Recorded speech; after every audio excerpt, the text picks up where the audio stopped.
Padre Celestial, queremos darte gracias, Señor, por el privilegio que nos das de poder reunirnos para poder cantarte, para poder decirte en verdad que te preferimos a ti antes que cualquier otra cosa, Señor.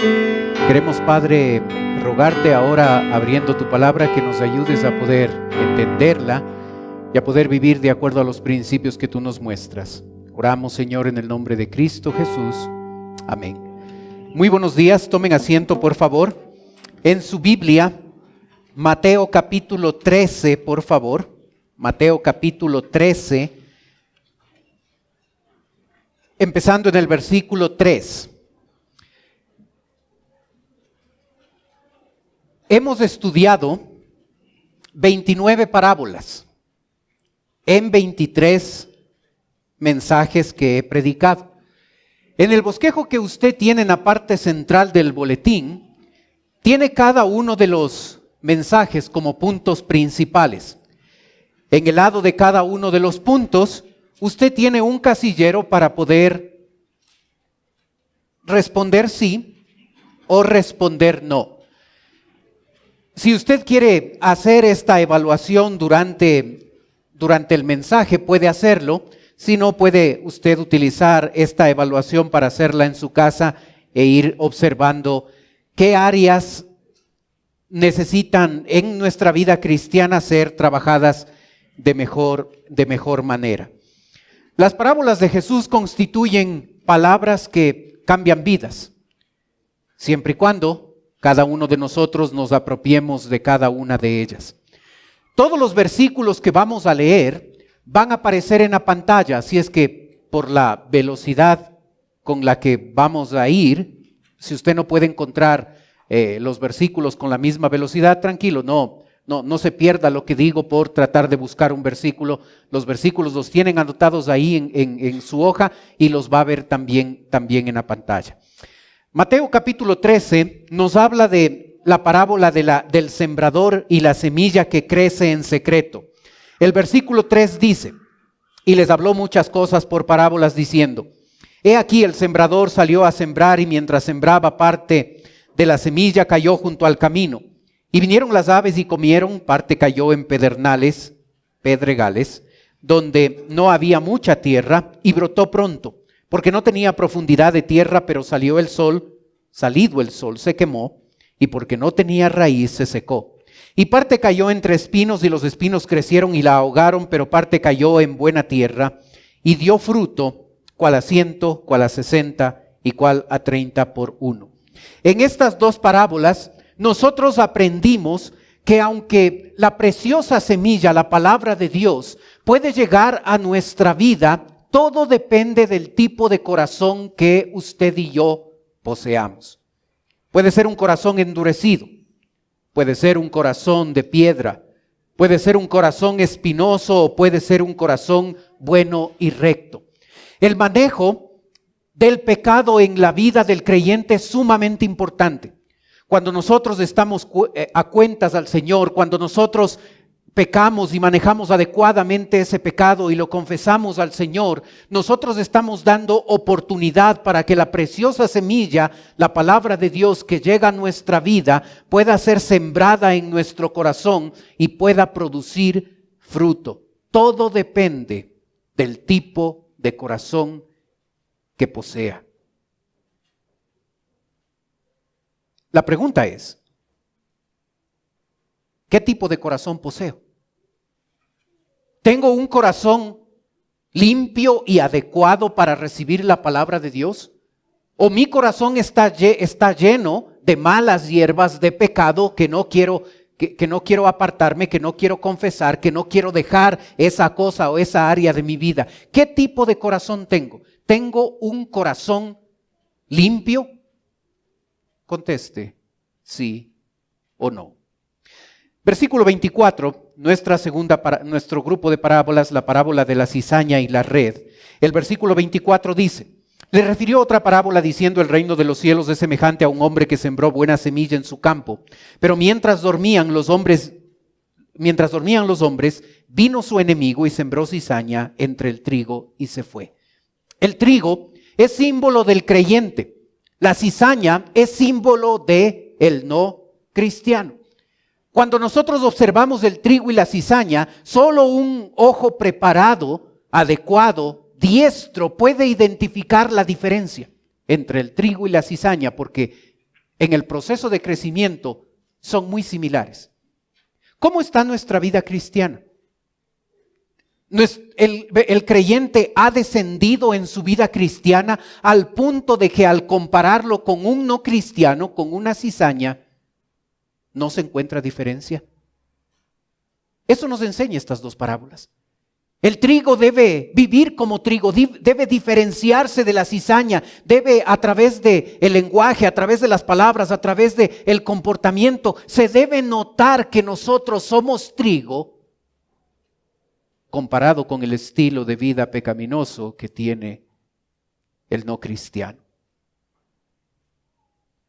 ¿Se nota que vivo como un cristiano? ¿Sí o no? Conteste, por favor. Versículo 31 nos da nuestra tercera parábola, la semilla de mostaza y la levadura. El texto dice, recuerde, todos los versículos están en la pantalla.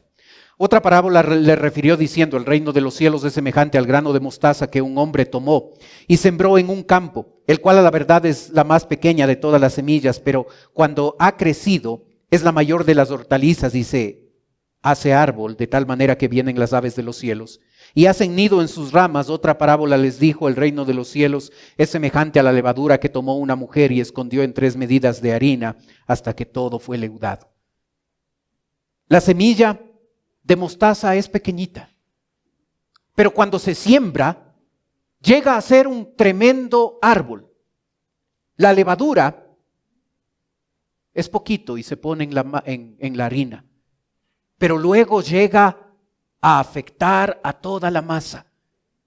El cristianismo puede llegar a ser menospreciado y puede llegar a ser visto como algo insignificante, como el grano de mostaza o como ese poquito de levadura.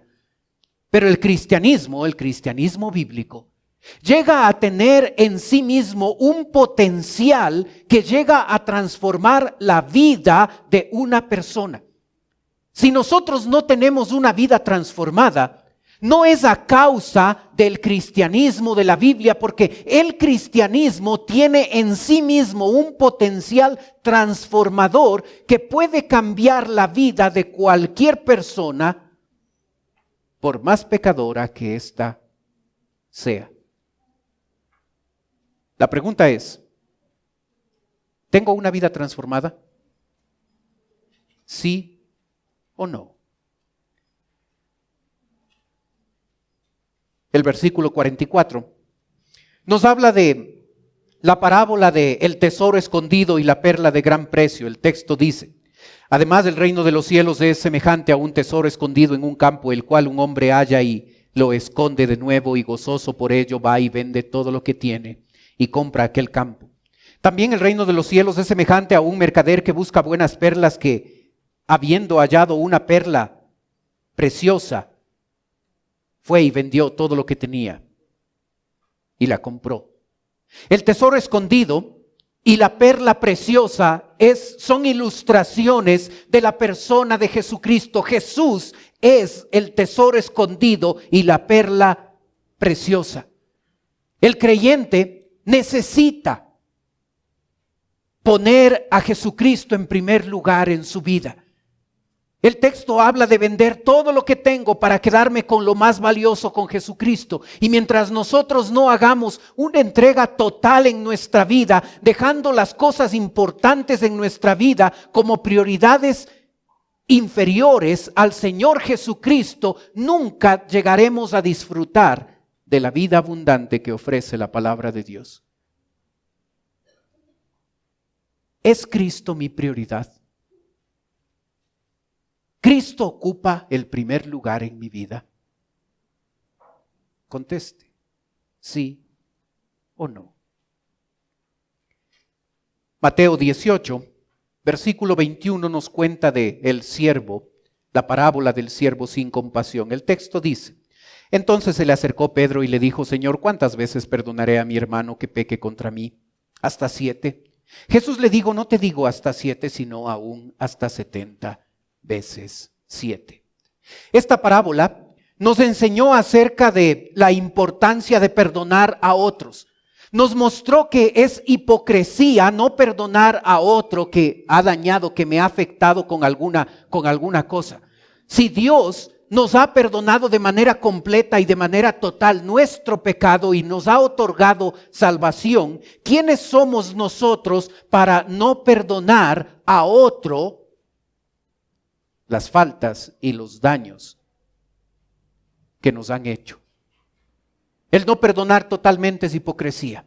Uno puede levantar cualquier razón para justificar la falta de perdón que debo otorgar a otra persona, pero la verdad es que la falta de perdón en la Biblia se considera hipocresía. La primera persona que se daña cuando no perdona somos nosotros mismos.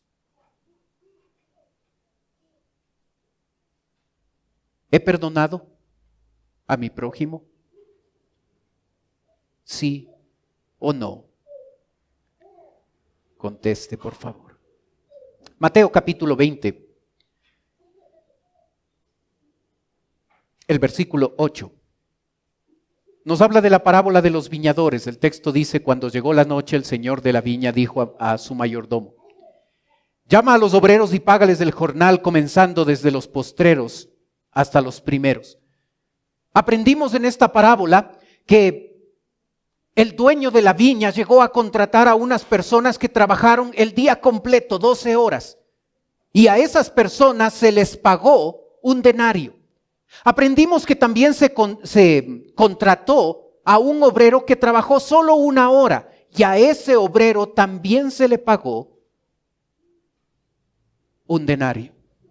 Aquel que trabajó 12 horas se sintió tratado de manera injusta porque había soportado toda la carga y todo el peso del día y del calor del día, y pensaba que era injusto porque se le pagó un denario, cuando al otro que trabajó 1 sola hora se le pagó lo mismo. ¿Cómo es mi servicio al Señor? ¿Es un servicio interesado? ¿Qué es lo que me motiva a servirle a Dios? ¿Hay algún tipo de interés en mi persona y por eso le sirvo? Quizás los creyentes no están pensando en dinero exactamente como compensación.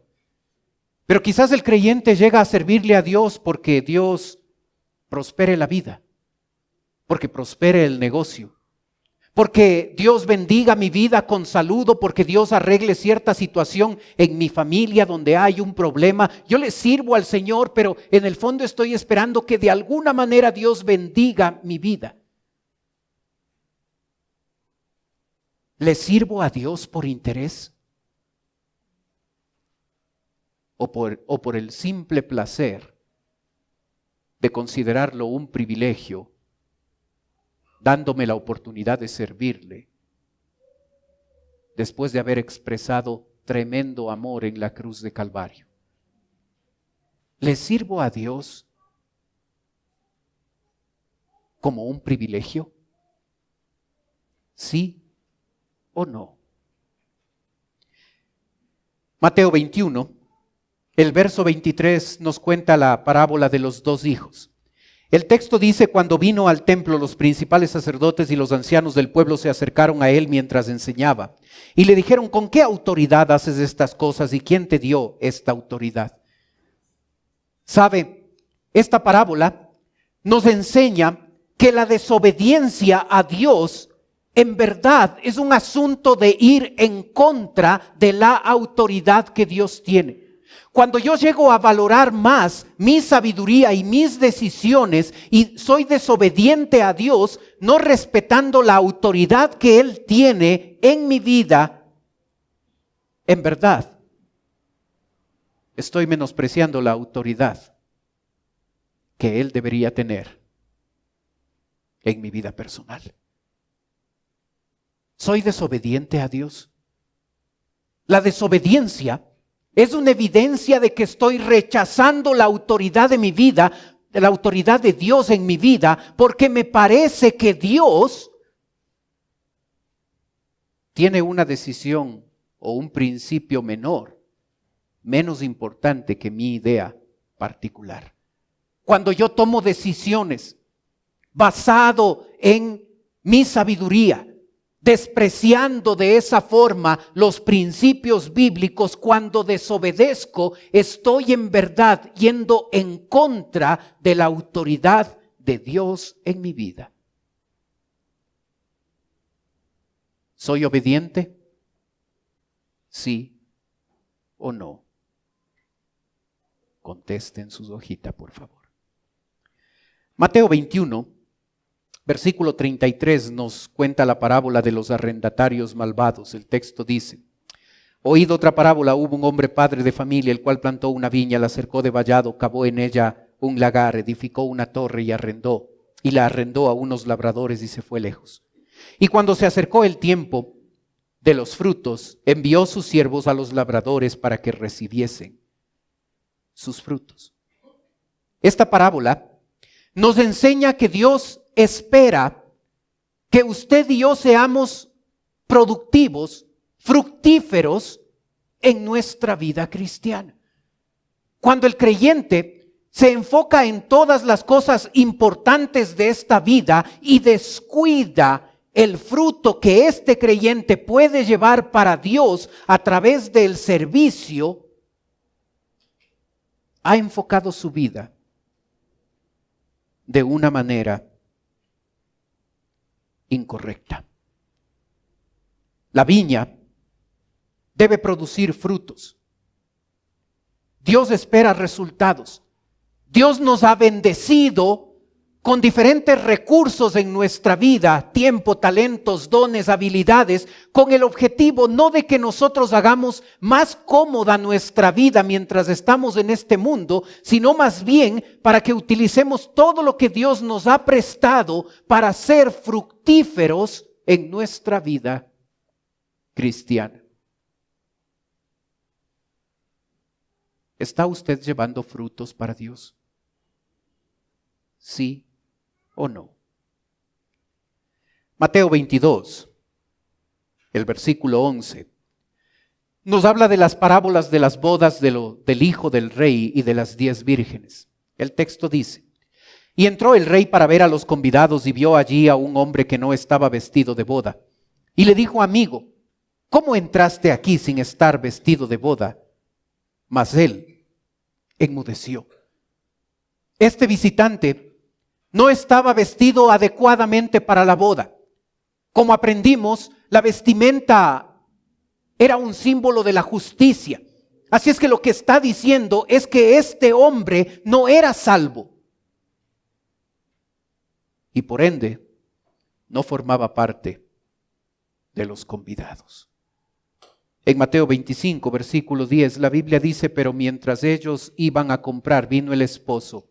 Y las que estaban preparadas entraron con él a las bodas y se cerró la puerta. Después vinieron también las otras vírgenes diciendo: Señor, Señor, ábrenos. Mas él respondiendo dijo: de cierto os digo que no os conozco. Velad pues, porque no sabéis el día ni la hora en que el Hijo del Hombre ha de venir.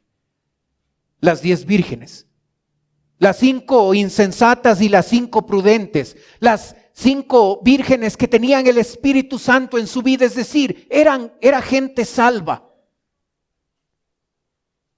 Amigo que nos visita, un día la puerta de salvación se cerrará. Un día se cerrará. Y si usted no ha recibido a Cristo como Salvador personal, usted ha tomado la decisión de pasar la eternidad lejos de Él. Pero aquellos que hemos recibido a Cristo como Salvador personal, estamos listos para el encuentro con nuestro Salvador. No sabemos cuándo sucederá esto, pero cuando Él vuelva por haber recibido a Jesús como nuestro Salvador, estamos listos.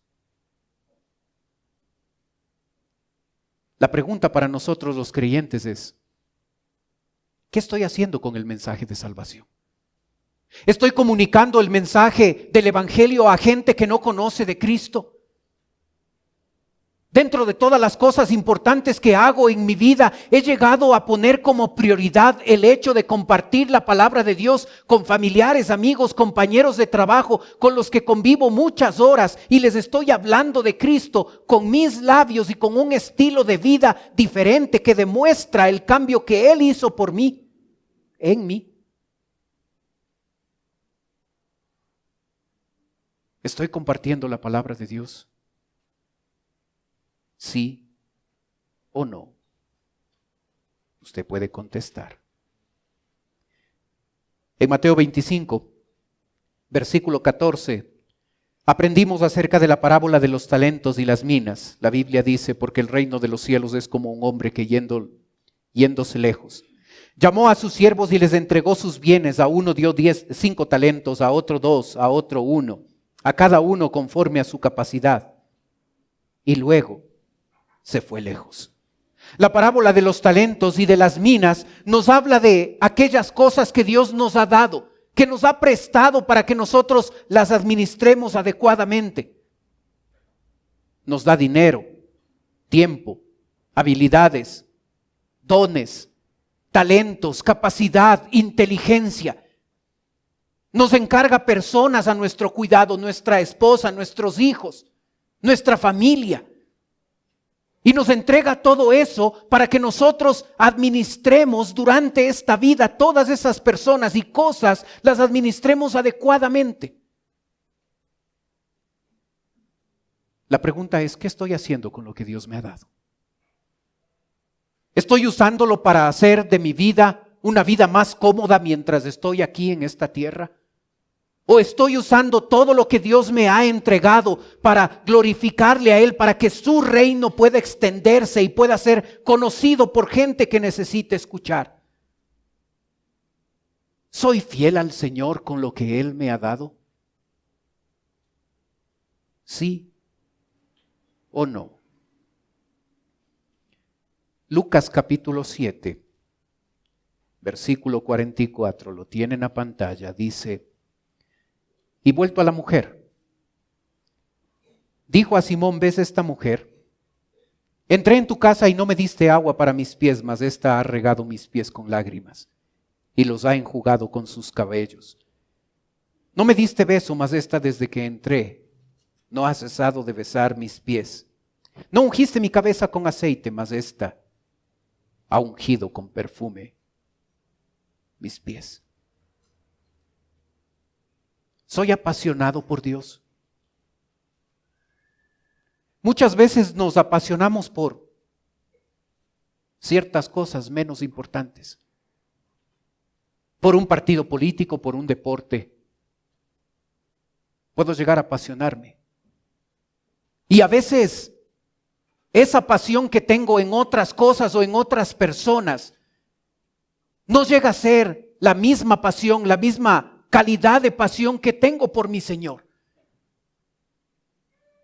¿Soy apasionado por Dios? ¿Es mi prioridad Dios? ¿Es el primero en mi vida? Se puede hablar mucho de cuánto usted y yo amamos a Dios, pero la verdad es que el amar a Dios implica mucho más que decir con nuestros labios que le amamos. Aquí tenemos una mujer que llega a dar su bien más preciado, un frasco de costoso perfume, lo llega a entregar, lo mejor que ella tenía lo llega a entregar para adorar, para alabar, para mostrar su devoción, su adoración, su amor a Dios.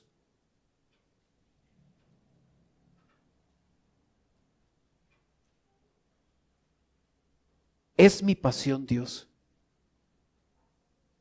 ¿Sí o no? En el capítulo 10 de Lucas, el verso 36 dice: ¿quién pues de estos 3 te parece que fue el prójimo del que cayó en manos de los ladrones? Él dijo: el que usó misericordia con él. Entonces Jesús le dijo: ve y haz tú lo mismo. Esta es la parábola del buen samaritano.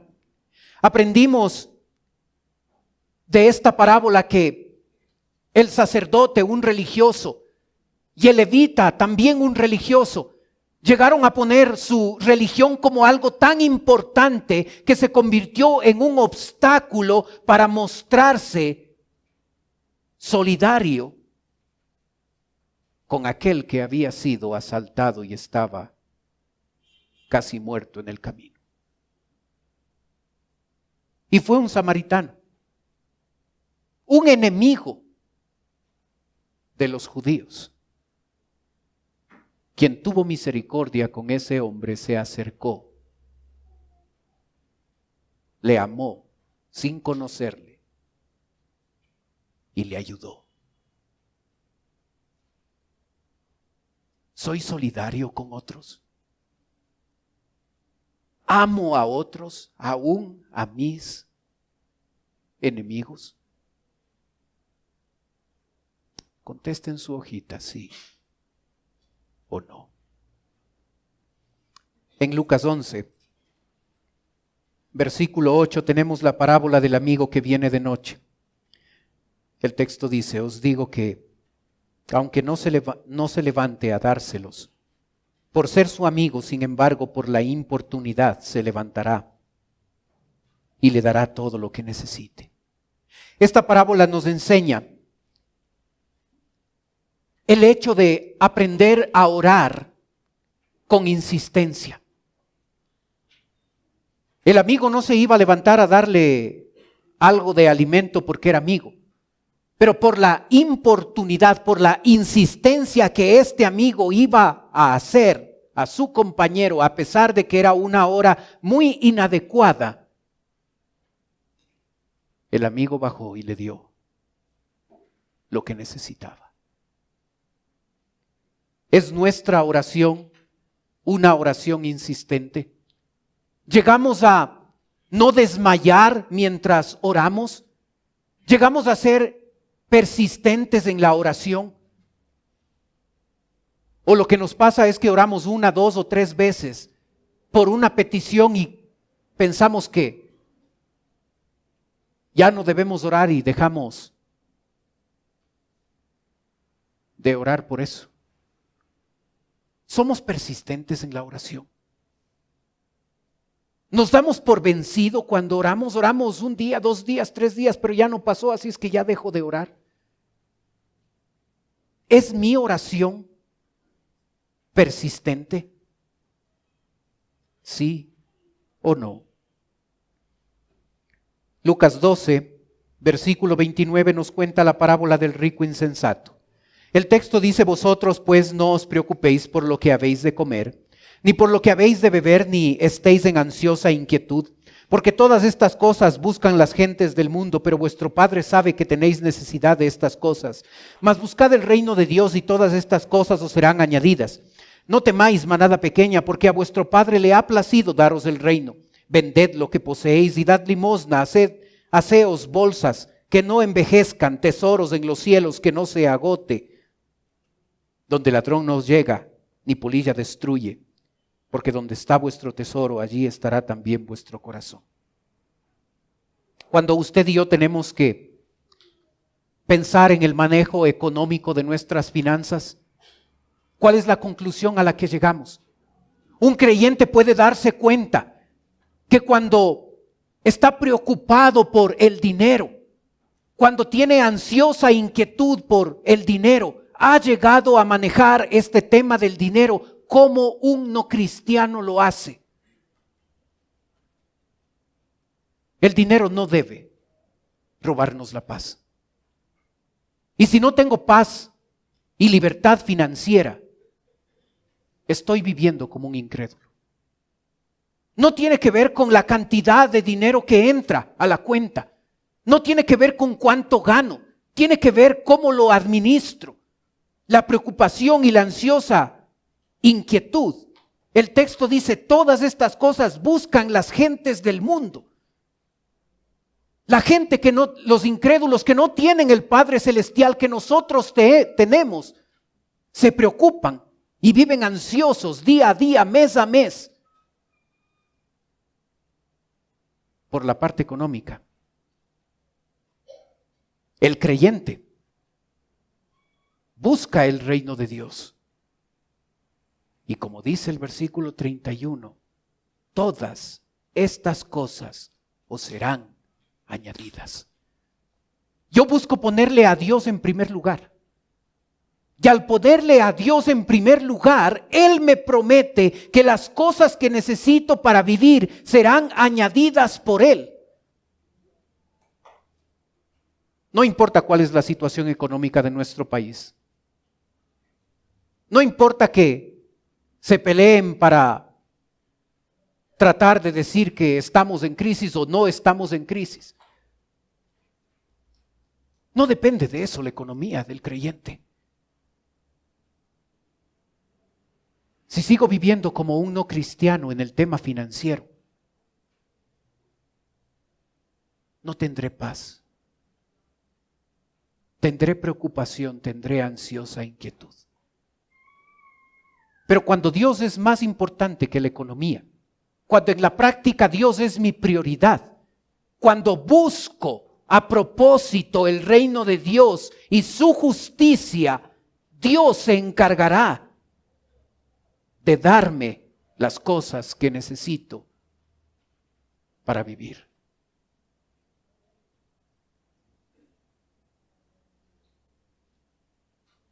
¿Tengo paz en cuanto a las cosas económicas?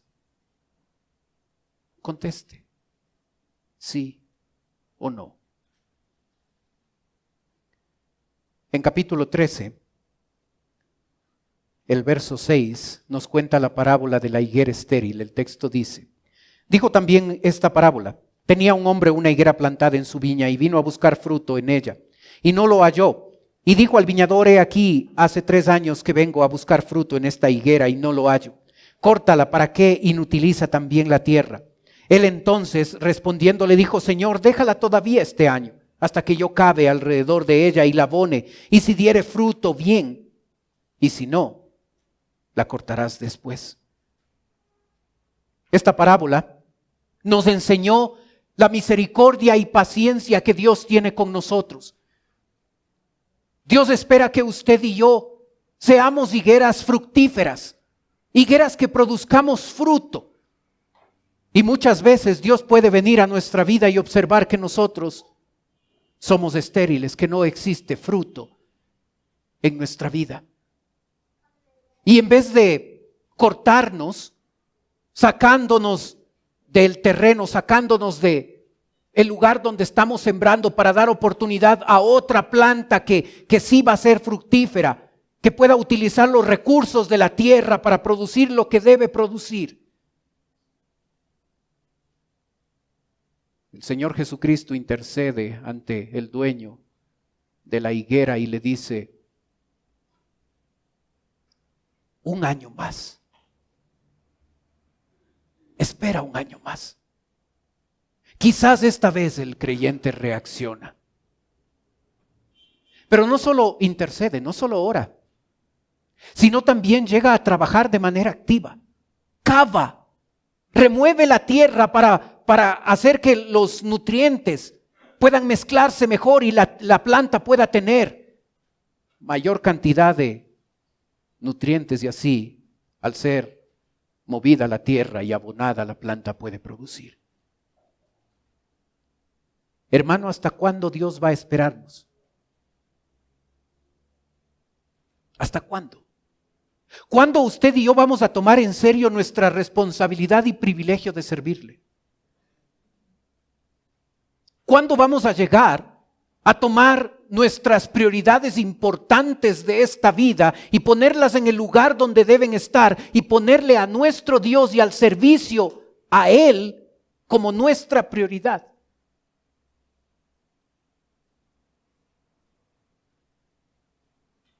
¿Sabe usted y yo como creyentes, dentro de las varias cosas que podemos hacer para servirle, una de las actividades mayores en el servicio del cristiano es buscar a gente que no conoce de Cristo?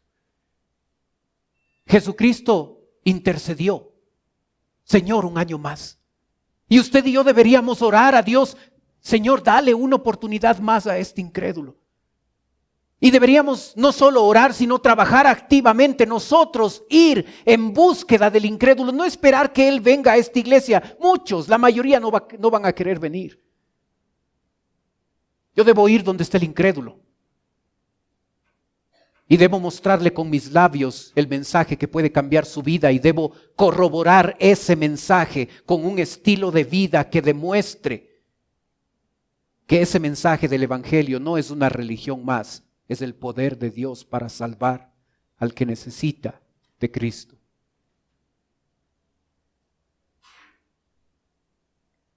¿Soy una higuera estéril? ¿Sí o no?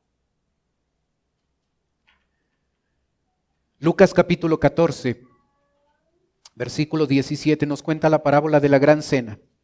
El texto dice: y a la verdad, y a la hora de la cena, envió a su siervo a decir a los convidados: venid, que ya todo está preparado. Y todos a una comenzaron a excusarse. El primero dijo: he comprado una hacienda y necesito ir a verla. Te ruego que me excuses. Otro dijo: he comprado 5 yuntas de bueyes y voy a probarlos. Te ruego que me excuses. Y otro dijo: acabo de casarme y por tanto no puedo ir. 3 excusas. La primera hace referencia a las posesiones materiales, la segunda hace referencia a los negocios, la tercera hace referencia a la familia, a las relaciones familiares. ¿Cuál es nuestra excusa para no servir a Dios? ¿Cuál es la excusa que usted y yo nos ponemos para no hacer lo que sabemos que Dios espera de nosotros? ¿Cuál es la excusa que nosotros levantamos para no dar el paso de consagrar de veras a nuestro Dios? Consagrarnos de veras a nuestro Dios. Y si no eres creyente, ¿cuál es la excusa que te mantiene lejos de Dios? ¿Cuál es la excusa que hay en tu vida para no llegar a Cristo y recibirle como Salvador personal? ¿Es tu prioridad Dios? Contesta sí o no. Lucas 15, versículo 32. Nos cuenta la parábola de la oveja perdida, la moneda perdida y el hijo perdido. Y el texto dice: mas es necesario hacer fiesta y regocijarnos, porque tu hermano era muerto y ha revivido. Se había perdido y es hallado. En estas 3 parábolas aprendemos que aquel que perdió una oveja dejó las 99 a un lado y se enfocó en aquella oveja perdida. Aprendimos que de las 10 monedas que tenía la mujer, dejó a un lado las 9 y se enfocó en aquella moneda perdida. Aprendimos que el padre de familia tenía 2 hijos y llegó a enfocarse en el hijo perdido porque él necesitaba salvación. ¿Es el incrédulo el enfoque de tu vida? ¿Es el no cristiano la razón por la que tú estás viviendo? ¿Estamos tú y yo enfocando nuestro tiempo y nuestra energía en llegar al incrédulo con el mensaje de salvación? Si tú te diste cuenta, varios temas se repiten en las parábolas. Eso no es de gana.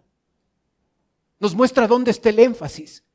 Y nos ha hablado varias parábolas de nuestra responsabilidad por buscar al incrédulo. ¿Es el incrédulo el enfoque de mi vida? ¿Sí o no? Lucas 16, versículo 8 nos cuenta la parábola del mayordomo infiel. El texto dice: y alabó el amo al mayordomo malo por haber hecho sagazmente, porque los hijos de este siglo son más sagaces en el trato con sus semejantes que los hijos de luz. Y yo os digo, ganad amigos por medio de las riquezas injustas o temporales, para que cuando éstas falten os reciban en las moradas eternas. ¿Qué hago con el dinero que ingresa a mi cuenta? El mayordomo era un mayordomo malo, infiel. Y por su infidelidad, el jefe le pidió cuentas. El ser un mayordomo malo e infiel no fue alabado por Dios. Lo que se alaba es la sagacidad con la que actuó este mayordomo infiel. Fue pilas, fue inteligente. Para lo malo, pero fue inteligente, fue sagaz. Y lo que quiere rescatar la parábola para enseñanza para nosotros es el hecho de que nosotros con cosas temporales como el dinero que solo va a beneficiarnos a nosotros mientras estemos aquí en esta tierra, con cosas como el dinero temporales podemos llegar a invertirlas para que tengan réditos eternos. Es buen negocio diezmar. No para la iglesia, no para el pastor, para el que diezma. Para el que diezma es buen negocio, porque invierte el dinero no en algo temporal, no en algo que va a terminar. Cuando nosotros partamos de esta tierra, estamos invirtiendo en oportunidades de sembrar otras iglesias, apoyar otros misioneros para que ellos hablen de Cristo y ese resultado también va a mi cuenta.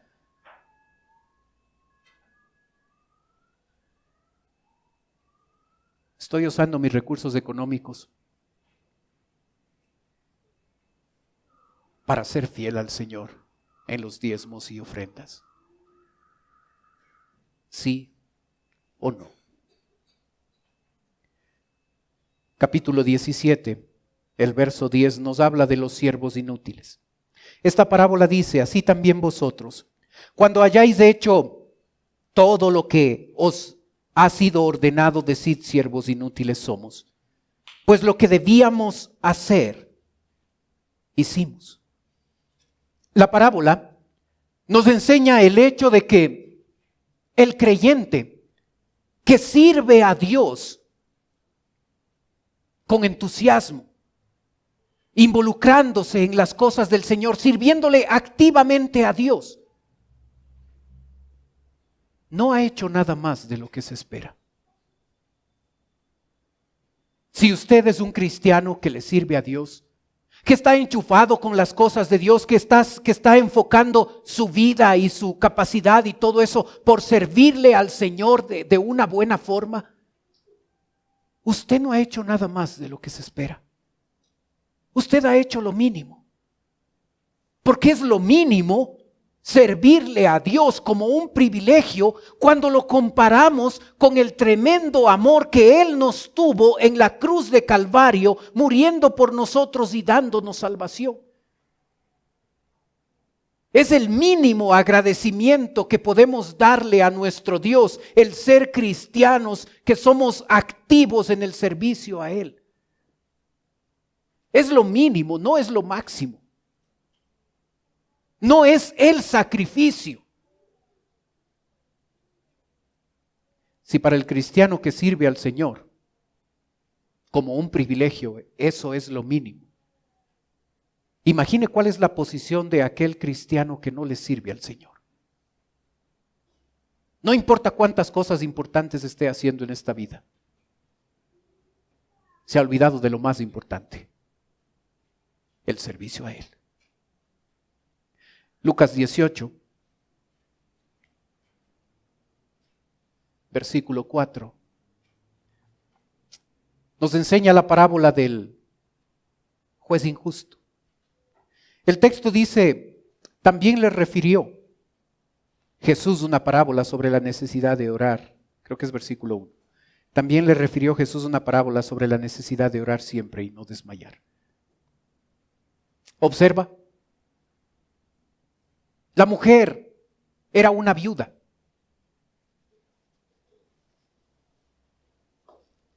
Tenía varias cosas en su contra. Era viuda, era pobre. En una sociedad machista era mujer, era una desventaja. Y se enfrentó con un juez injusto. Tenía todas las de perder. pero tenía un arma secreta: su insistencia. Y esta mujer pidió a este juez injusto muchas veces, con mucha insistencia, que se le hiciera justicia. Y hermano, nosotros tenemos en nuestras manos un arma secreta, y no es la oración, es la oración persistente. La parábola no enseña la importancia de orar. Dios da por sentado que el Hijo de Dios va a estar orando. La parábola se enfoca en el hecho de orar siempre sin desmayar, orar sin darse por vencido, orar de manera constante. Si usted ha estado orando por una petición varios días, siga orando por meses. Y si ha orado por meses por algo, ore por años. Porque Dios nos llama a orar siempre sin desmayar hasta obtener resultados. En capítulo 18, versículo 9, aprendimos nuestra última parábola, la parábola del fariseo y el publicano. La Biblia dice, antes de leerlo, la pregunta que debíamos contestar en la parábola anterior es: ¿oro con insistencia? ¿Sí o no? Versículo 9 dice: a unos que confiaban en sí mismos como justos y menospreciaban a otros, dijo también esta parábola. 2 hombres subieron al templo a orar. Uno era fariseo y otro publicano. Os digo que éste descendió a su casa justificado antes que el otro, porque cualquiera que se enaltece será humillado, y el que se humilla será enaltecido. La parábola nos enseña la importancia de la humildad en nuestra vida, con un énfasis especial en las cosas espirituales. La parábola nos habla de ser humildes. Nosotros debemos aprender a humillarnos delante de Dios. Pero si el creyente se cree la última Coca-Cola en el desierto, se cree lo más importante, se cree orgulloso, en un momento de su vida será humillado. ¿Tiene usted dificultad con el orgullo en su vida? Los logros, los títulos, los estudios, el progreso económico, ¿alguna cosa ha llegado a llevarle a usted a ser una persona orgullosa que se cree más?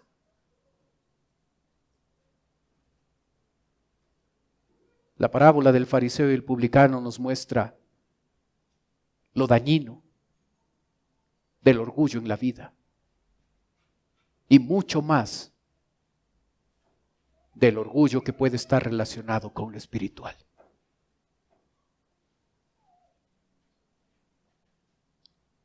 ¿Somos humildes? ¿Sí o no? Como usted vio en el boletín, en cada uno de los puntos, usted tenía la oportunidad de evaluarse de manera personal en cada una de las enseñanzas que hemos visto en estas 29 parábolas de Jesucristo. Si usted no lo hizo, yo le animo a que usted vaya a su casa y con la Biblia en su mano, usted abra la Biblia y lea los versículos que hemos revisado, y en verdad usted y yo podamos evaluar nuestra vida en diferentes áreas, en estas 21 áreas que hemos revisado hoy.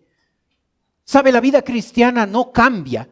La vida cristiana no mejora simplemente porque yo tengo el deseo de que mejore.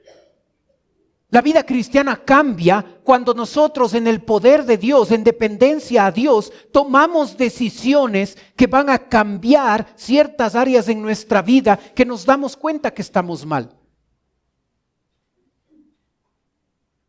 ¿Cuántos no tuvo en la evaluación?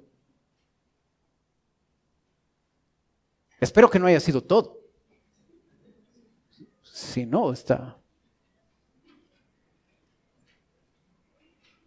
Pero si usted y yo nos evaluamos de manera honesta, vamos a llegar a darnos cuenta de aquellas áreas en las que necesitamos mejorar. Y podemos usarlo primero como motivo de oración y luego para tomar decisiones específicas y puntuales de cosas que necesitamos hacer para mejorar en nuestra vida cristiana. Las parábolas de Jesús son palabras que cambian vidas, pero no van a cambiar vidas si yo solamente las escucho y no tomo una decisión que cambie esa área de mi vida que está mal. El 35% de lo que Jesucristo enseñó fue enseñado a través de parábolas. No puedo menospreciar el mensaje de las 29 parábolas que Jesucristo compartió. Si quiero que sean palabras que cambian vidas, yo necesito tomar decisiones en aquellas áreas que me doy cuenta que no estoy bien. Y ahí voy a ver un cambio de vida. Ahí voy a ver una vida diferente.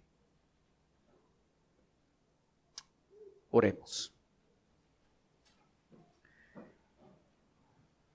Padre Celestial, queremos darte gracias, Señor, por tu palabra. Gracias por las parábolas de Jesús. Gracias porque en verdad, Señor, son palabras que cambian vidas. Ayúdanos a evaluarnos si no lo hemos hecho. Ayúdanos a identificar claramente aquella o aquellas áreas en las que nosotros estamos fallando. Y que podamos llevártelo a ti en oración y pedirte que nos ayudes y nos cambies en esas áreas. Y que podamos tomar decisiones específicas y puntuales para que esa situación cambie en nuestra vida. Te rogamos, Padre, por la aplicación de tu palabra a nosotros.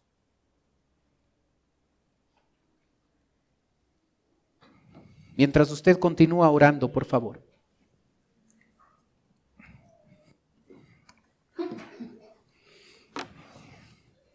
Puede ser que hay una persona que nos está visitando por primera vez. Y si ese es su caso, y usted dice, pastor, yo vengo por primera vez, yo quisiera que usted ore por mí. Mientras los demás tienen sus ojos cerrados, solo yo mirando, usted puede levantar un ratito su mano. Y con eso me está diciendo, pastor, vengo por primera vez, ore por mí. ¿Hay alguien así esta mañana?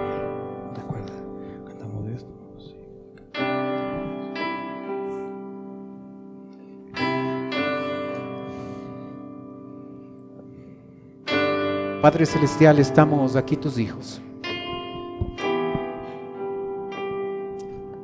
Y dentro de las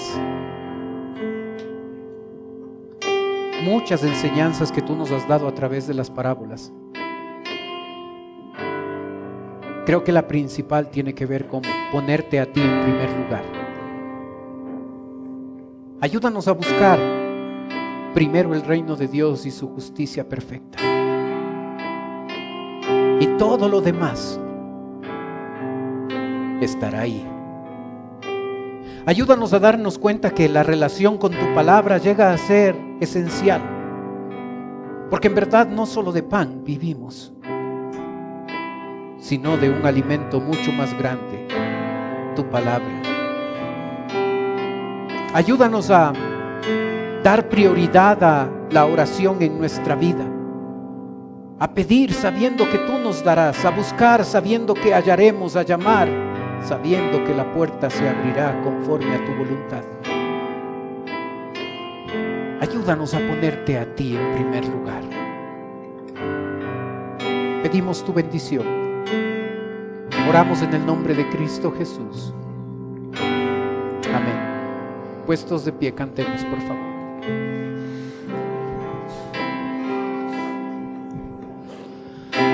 Busca primero el reino de Dios y su justicia perfecta, y lo demás añadido será.